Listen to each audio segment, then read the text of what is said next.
অভিনেতা পৰিচালক শিল্পী বুলবুল হুছেইন, দুতৰা বাদক নাৰায়ণ কলিতা আৰু অনাতাঁৰ জিকিৰ শিল্পী নুৰ মহম্মদ আলীলৈ দাৰা ফকীৰ চাহেব বঁটা প্ৰদান।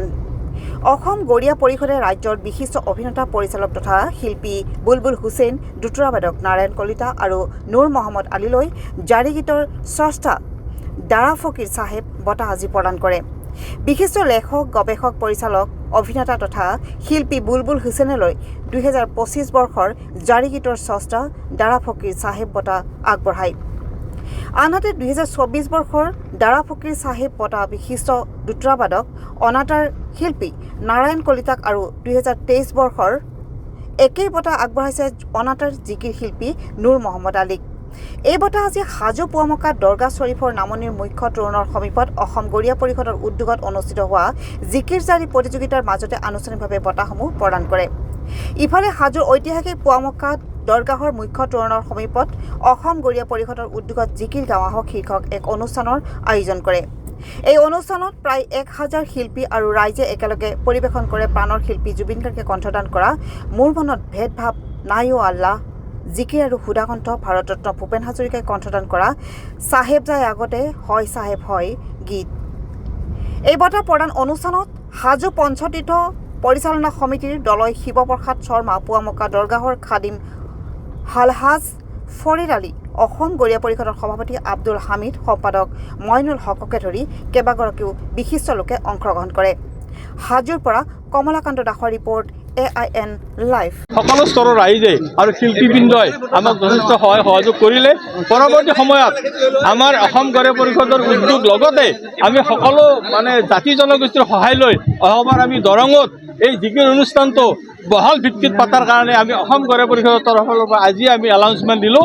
আৰু আপোনালোকৰ এই সকলো শ্ৰেণীৰ ৰাইজে এই যে আজান ফকীৰ প্ৰথম আহি হাজোৰ পুৱামক্কাতে ইয়াতে তেওঁ ৰৈছিল, তাতে তেওঁ আজান ফকীৰে আমাৰ এই যি আজান ফকীৰে ইয়াতে আহি আমাৰ যি শংকৰদেৱৰ যিখিনি বাণী, সেই বাণীটো তেওঁ প্ৰায় 6 মাহ ধৰি ইয়াতে অধ্যয়ন কৰি এই আজান ফকীৰৰ বাণীটো, শংকৰদেৱৰ বাণীটো তেওঁ আজান ফকীৰে জিকিৰ আৰু জাৰি প্ৰচাৰৰ কাৰণে সুদূৰ অসমেদি গৈ ব্ৰহ্মপুত্ৰলৈকে আজান ফকীৰে যাই শিৱসাগৰত তাতে তেওঁ আজান দিয়াৰ আৰম্ভ কৰি আমাৰ যিটো ইছলাম ধৰ্ম প্ৰচাৰৰ যিটো ব্যৱস্থা কৰিলে, যিটো আমাৰ সংস্কৃতি জীয়াই ৰখাত যিটো জিকিৰ আৰু জাৰি, যেতিয়া আমাৰ অসমৰ যি অসমীয়া মুছলমানৰ যিটো কোনো ধৰণৰ আমাৰ কৃষ্টিয়ে নাই, এই কৃষ্টিটো জিকিৰটো জীয়াই ৰখাৰ কাৰণে আমি যিটো প্ৰয়াস কৰিছোঁ, সেই প্ৰয়াসটো যাতে আমি সদায় বাহাল ৰাখিব পাৰোঁ, তাৰ কাৰণে আমি এটা চেষ্টা চলাইছোঁ। আজি ইয়াতে আমি হাজোত পাতিলোঁ, অহবাৰ আমি দৰঙত পতাৰ কাৰণে প্ৰয়াস কৰিছোঁ। বাগদাদৰ পৰা আহি অসমৰ ভাষা, সাহিত্য, কলা, সংস্কৃতি গ্ৰহণ কৰি মহাপুৰুষ শ্ৰীমন্ত শংকৰদেৱৰ দেহ বিচাৰ টুকৰি গীত, বৰাগী গীত, এই গীতসমূহ অনুসৰণ কৰি কোৰাণ আৰু হাদিছৰ পৰাই তেওঁ জিকিৰ ৰচনা কৰিছিল। সেই জিকিৰে অসমৰ লোক সংস্কৃতিকে ধৰি লোকসংগীততো আৰু অসমীয়া ভাষা সাহিত্যকো চহকী কৰিছিল। গতিকে আমাৰ কথাটো হ'ল, আজি সমাজত লাহে লাহে আমাৰ যিটো আমাৰ কিছু অপসংস্কৃতিয়ে জিকিৰ আৰু জাৰি, লোকগীত, বৰগীত এইসমূহ আমাৰ সমাজৰ পৰা বিলুপ্ত ঘটাৰ আমাৰ অনুমান হয়।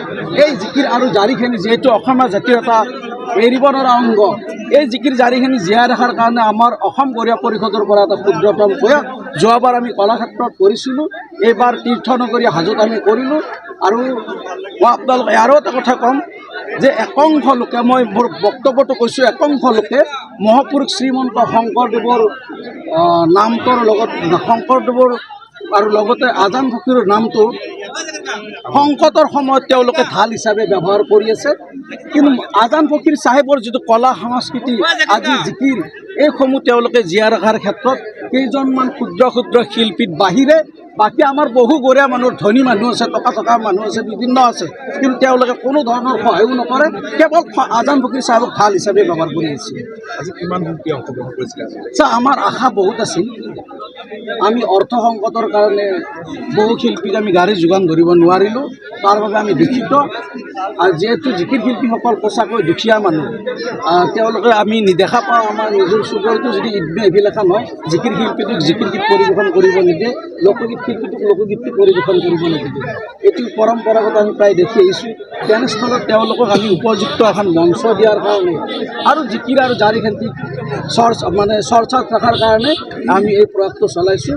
আৰু তাৰ উপৰি আপোনালোকে সকলো জানে আজান ফকীৰ চাহেব মৰাৰ পিছত চাহেব যায় আগতে এই জিকিৰটো আমাৰ শ্ৰদ্ধাৰ সুধাকণ্ঠ ভাৰতৰত্ন ভূপেন হাজৰিকাদেৱে ৰচনা কৰি তেওঁ গীতটো পৰিৱেশন নাথাকে। একাংশ মানুহ ভেদভাৱ লগোৱাৰ এটা চেষ্টা চলে আৰু একাংশ মানুহ সদায় আমাৰ সম্প্ৰীতিৰ এঙা জৰিয়তে অনেকৰ মাজৰ ঐক্যডাল সদায় বান্ধি ৰখাৰ কাৰণে হাজোৰ বহু লোকে ইয়াৰ পৰিচয় দাঙি ধৰি আহিছে। তাৰ উদাহৰণ আমাৰ পঞ্চতীৰ্থৰ যিগৰাকী আপোনাৰ দলে আছে তেওঁ এটা ডাঙৰ উদাহৰণ, যিজন ব্যক্তিয়ে এই 95 বছৰ বয়সতো তেওঁ মোক সঘনাই ফোন কৰি ইয়াৰ পৰিৱেশ অধ্যয়ন কৰি আছে, কি হ'ল কি নহ'ল তাৰ বাবে তেওঁক ধন্যবাদ দিছোঁ। আৰু আপোনালোকৰ মাধ্যমৰ জৰিয়তে অসমৰ খিলঞ্জীয়া হিন্দুসকলে সদায় জিকিৰক সন্মান দি আছে। এই অনুষ্ঠানটোৰ জৰিয়তে হাজোৰ বিভিন্ন অঞ্চলত ঘূৰি থাকি মোৰ অভিজ্ঞতাৰ ওপৰত আজি এইখিনি সফলমণ্ডিত কৰাৰ ক্ষেত্ৰত 70%টো সঁহাৰি, সেই সঁহাৰিটো হাজোৰ অসমীয়া হিন্দু মানুহৰ সঁহাৰি। দুগৰাকীকৈ বিশিষ্ট শিল্পীক আপোনালোকে সম্বৰ্ধনা জনাইছে, দুইগৰাকী নহয়, আমি 6গৰাকী শিল্পীক আমি যিহেতু আপোনাৰ জিকিৰ সম্ৰাট ৰেকিবুদ্দিন আহমেদ বঁটাটো আমি 2023 বৰ্ষৰ যিটো বঁটা আমি আজি 4 বছৰমান বঁটা এতিয়া পেণ্ডিং হৈছিল, 23 বৰ্ষৰ বঁটাটো আমি জিকিৰ জাৰি শিল্পী আৰু জিকিৰৰ প্ৰথম শ্ৰেণীৰ অসমৰ একমাত্ৰ মহিলা শিল্পী হাফিজা বাইদেউ আমি প্ৰদান কৰিছোঁ। আৰু দ্বিতীয় 24 বৰ্ষৰটো আমি জিকিৰ মানে প্ৰচাৰক জিকিৰ গায়ক থাকে আজিমুদ্দিন চাহেবক। তাৰোপৰি আপোনালোকৰ সকলোৰে পৰিচিত দীপক কুমাৰ মেধি আমাৰ বাক্যা অঞ্চলৰে, আৰু তেওঁ সকলো মানুহৰ লগতে দীৰ্ঘ সময় ধৰি বাদক সকলো জিকিৰে হওক, বৰগীতে হওক, লোকগীতে হওক, আমি যদি বাঁহীটো দেখা পাওঁ দীপক কুমাৰ মেধিৰে দেখা পাওঁ। তেওঁক অন্ততঃ আকৌ দিব নোৱাৰিলে আজি এই হাজোৰ পবিত্ৰ ভূমিক তেওঁক এটা সন্মান দিব পাই মোৰ এজন হাজোৰে সন্তান হিচাপে গৌৰৱ অনুভৱ কৰিছোঁ। তাৰোপৰি মই আজি আপোনালোকৰ সংবাদ মাধ্যমৰ জৰিয়তে মই আজি তেওঁক এটা মই দোৱাও দিম অন্তৰৰ পৰাই। যি সময়ত ধৰ্মীয় মেৰুকৰণে সমাজখন কলুষিত কৰা হৈছে সেই সময়ত আপোনালোকে এটা সুন্দৰ অনুষ্ঠান অনুষ্ঠিত কৰিছে, তাত দেখিবলৈ পোৱা গৈছে এটা হিন্দু ধৰ্মৰ মহিলাও আপোনালোকৰ জিকিৰত অংশ লৈছে, কি বাৰ্তা যায়? আপোনাক কৈ অলপ আগতেই ক'লোঁ, অসমৰ জিকিৰ জাৰি ৰক্ষাৰ ক্ষেত্ৰত অসমীয়া হিন্দুৰ অৱদান আছে। এই অনুষ্ঠানটোৰ অভিজ্ঞতা এইটো নহয়, যোৱাবাৰ মই কেইবাবাৰো জিকিৰৰ লগত জড়িত, মই যিখিনি অসমীয়া হিন্দু মানুহৰ অৱদান আছে, অসমীয়া মুছলমানৰ অৱদান নাই। আপোনাৰ কিবা এটা যদি হেল্প কৰা আপোনাক 300 দিব, আন বেজনটো 600 খেদৰ গাড়ীখনত তেল নহয়।